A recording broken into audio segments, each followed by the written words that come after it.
Que tengamos espacios como este desde hace un tiempo en los medios de Uruguay y que nos permiten saber cómo se hace la ciencia en este país no quiere decir que no se haga ciencia desde hace mucho tiempo. Cuando digo mucho, puedo estar hablando incluso de más de 100 años atrás. Porque hay una historia que es la que vamos a compartir ahora y que tiene que ver con el telescopio más viejo que hay en Uruguay, su trayecto, cómo llegó hasta acá y por qué. Daniela Gilsoy, ¿cómo andás? Bienvenida. Gracias. Estamos hablando de 170 años más o menos, claro, de esa etapa. Claro. Y vamos a hablar del telescopio más antiguo de Uruguay, que tiene más o menos esta edad y que sigue tan joven como hace 170 años, ¿no? Tiene buena vista. Tiene muy buena vista y además es la historia de la ciencia también un poco retratada o concentrada en este artefacto. Será que a mí me encanta la historia de la ciencia, entonces me fascina esta historia y como yo en realidad y muchos otros, también le fascina a Fernando Jorge. Fernando es aficionado a la astronomía. Él es ingeniero en sistemas, pero desde hace muchos años, desde niño, integra la Asociación de Aficionados a la Astronomía, una asociación de gente que le gusta la astronomía, que voluntariamente se une desde 1952, existe esta asociación, y que bueno, que hace actividades para todo público. Sí, muy lindas, muchas veces convocan a través de las redes, ahí en el frente al planetario, dentro del predio del planetario al frente, ¿no? Exactamente, a veces hacen actividades en la Rambla y eso. Pero Fernando, cuando se enteró de la existencia de este telescopio, unos 20 años, 25 años, empezó a querer saber sobre este telescopio, qué era, quién lo trajo, por qué está en Uruguay, ¿no? Cómo llegó. Y eso fue lo que trató de hacer durante muchos años, de hecho 20 años, recorriendo el camino inverso, ¿no? ¿Dónde empezó este telescopio hasta hoy? Entonces, eso es lo que trató de encontrar en esto, digamos, a reconstruir esta historia de la que no se sabía nada, hasta hoy que se sabe mucho. Bien. Entonces, Fernando, en esta primera parte del informe le preguntamos: ¿quién construyó este telescopio? ¿Cómo llegó a Uruguay? ¿Quién fue su primer dueño? Y esto es lo que nos cuenta en la primera parte del informe. Veamos.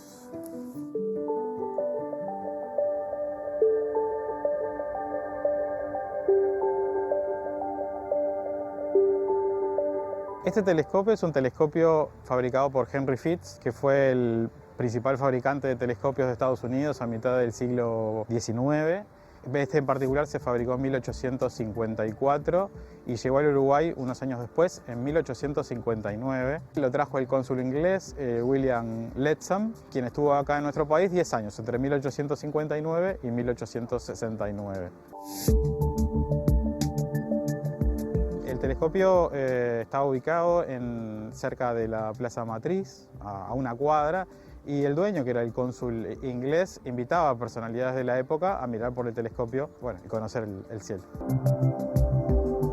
Montevideo en esa época era una ciudad de 50.000 personas cuando el telescopio llegó, y traer algo de estas características, que es un telescopio con un lente de 23 centímetros, 3 metros de largo, era una pieza de tecnología muy avanzada. Lo que se sabía era que se había obtenido por donación del Ateneo. A partir del año 2000 llevó 20 años investigar la historia y lograr reconectar y saber quién era que lo había traído, quién era que lo había fabricado y sus fechas. Al respecto de eso fue muy importante haber podido golpear la puerta en montones de registros históricos, instituciones de Estados Unidos, de Inglaterra, de Sudamérica, para ir juntando las piezas del puzzle y haber encontrado cómo este inglés, el cónsul inglés, cuando se retira de Uruguay, hay un grupo de notables uruguayos, entre los que está Mario Isola, que hizo la primera iluminación de Montevideo a gas, otros químicos de la época, botánicos, que decidieron comprar el telescopio porque consideraron que si bien ellos no eran astrónomos, era muy bueno que quedara para el futuro del país un telescopio de estas características y este porte. Ahí es importante destacar que, por ejemplo, en esa época todavía no se había fundado el observatorio del Colegio Pío, el observatorio de Montevideo se fundó en 1924, en Argentina, en Córdoba, en Chile, recién estaban fundándose primeros observatorios con telescopios más pequeños que este. O sea que este bien podía haber sido el inicio del primer observatorio del Uruguay.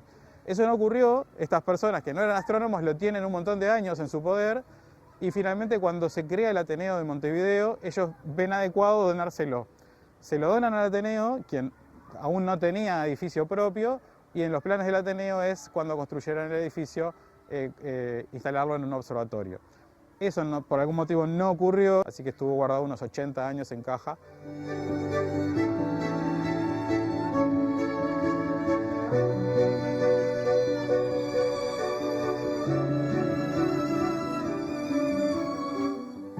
triste final, Daniela, qué crimen. 80 años guardado en una caja, un telescopio que, por lo que se decía, por lo que decía Jorge, perfectamente podía haber sido la base para cualquier observatorio astronómico de la época. Exactamente, y algunos otros detalles que me contó Fernando que no están en este tape, pero que son súper interesantes en la historia.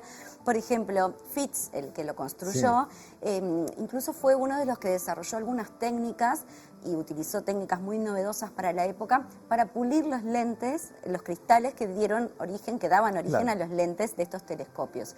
De hecho, él, gracias a esto, dicen que en la época, en Estados Unidos, 80% de los telescopios que había eran construidos por él, que eran más baratos que los europeos, que eran los de vanguardia en ese momento, ¿no? Pero en Estados Unidos, él fue el que logró esta técnica para que los cristales no tuvieran esos defectos cuando si eran muy gruesos, que, bueno, deformaban la luz que podían observar. Otra de las cosas que él me contó, que originalmente este telescopio, Fitz lo construyó para Louis Rutherford, que fue un astrónomo de la época muy conocido, incluso que fue el que tomó las primeras imágenes de la Luna, también en su época. Pero fue así que después Rutherford se lo vendió a Letson, que es nuestro cónsul, que llegó a Uruguay, por $2.000, que es más o menos unos $90.000 de hoy, ¿no? Y así fue que llegó a Uruguay. Y en todo ese periplo, que es lo que contó Fernando en la primera parte del informe, después estuvo estos 80 años, que dijo Fernando al final del bloque, hasta que salió a la luz nuevamente. ¿Qué pasó? ¿Qué pasa hoy? Nunca mejor dicho lo de salir a la luz, exactamente. ¿no? Sí. ¿Qué pasa hoy? ¿Para qué se usa? ¿En qué está este telescopio? Lo cuenta en la segunda parte del informe.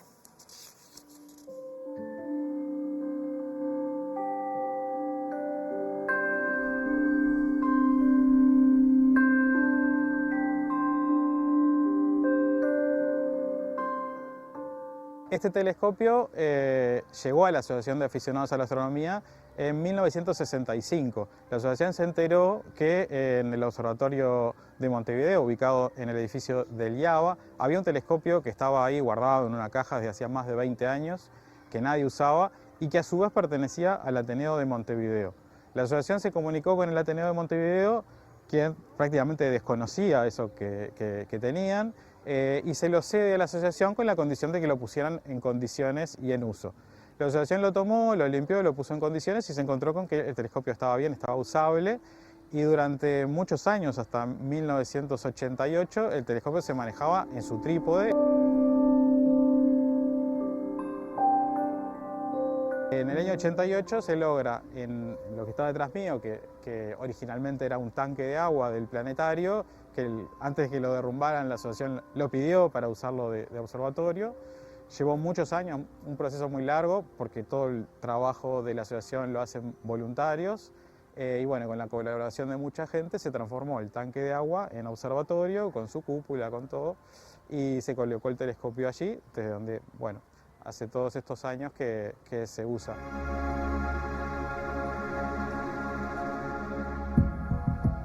El destino que se le da a nuestro telescopio es divulgación. Hoy día dentro de la ciudad es muy difícil hacer astronomía de calidad por lo que es la polución lumínica. Pero al mismo tiempo es muy bueno tener un telescopio de este porte, con toda esta historia, para tareas de divulgación. Está abierto para los socios, para el público en general. Una de las cosas importantes de la óptica es que la óptica no vence, ¿tá? O sea, bien cuidado el cristal, se ve igual que como miraba el inglés y el fabricante hace 170 años. Ahora bien, hoy día los telescopios se fabrican más que nada con espejos y la imagen ya por electrónica se va componiendo y se obtienen resultados mayores que con los telescopios como este refractor, que tiene un único lente en el objetivo y un lente por donde mira la persona. De todas formas, la calidad es excelente y para lo que es divulgación y el fin que tiene la Asociación de Aficionados a la Astronomía, que es la divulgación de la astronomía en la ciudad, es perfecto.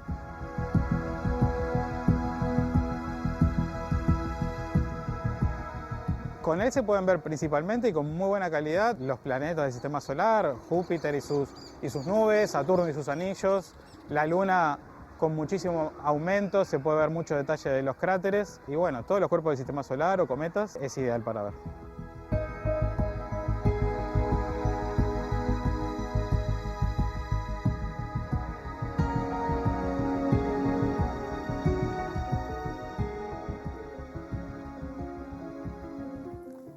una herramienta privilegiada para un uso aficionado. Recordemos que esto era lo más avanzado de su época, ¿no? Es así, es así. De hecho, Fernando me decía, cuando hacíamos la nota, me decía, en aquel momento era como si hoy trajéramos un acelerador de partículas a Uruguay, ¿no? Era realmente una pieza de tecnología hiper avanzada.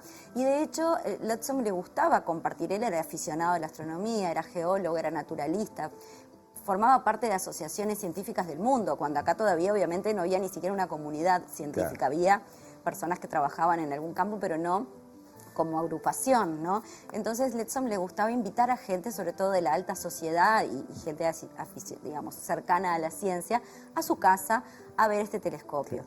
Algo que podría ser muy glamoroso para el momento si pensamos que en ese momento sucedían cosas en Uruguay muy tumultuosas. Estaba el golpe de estado de Venancio Flores, el sitio de Paysandú, la guerra de la Triple Alianza, mientras ellos miraban las estrellas también como parte de la actividad científica de divulgación de la época, ¿no? Este es el recorrido que ha hecho el telescopio hoy. Escuchar a Fernando estos datos que dio en el informe, más muchas otras anécdotas más. De hecho, hace poquito dio una charla en el Observatorio del IABA, en el Museo de Ciencia del IABA, que vale la pena buscarla en YouTube porque, bueno, ahí cuenta muchísimas cosas más.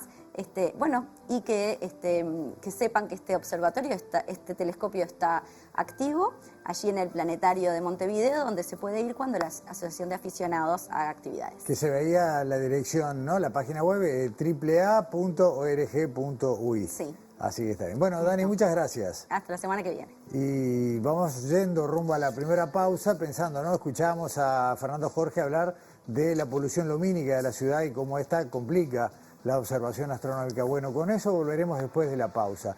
La polución lumínica, eventuales métodos para reducirla y su impacto en la biodiversidad de nuestra ciudad.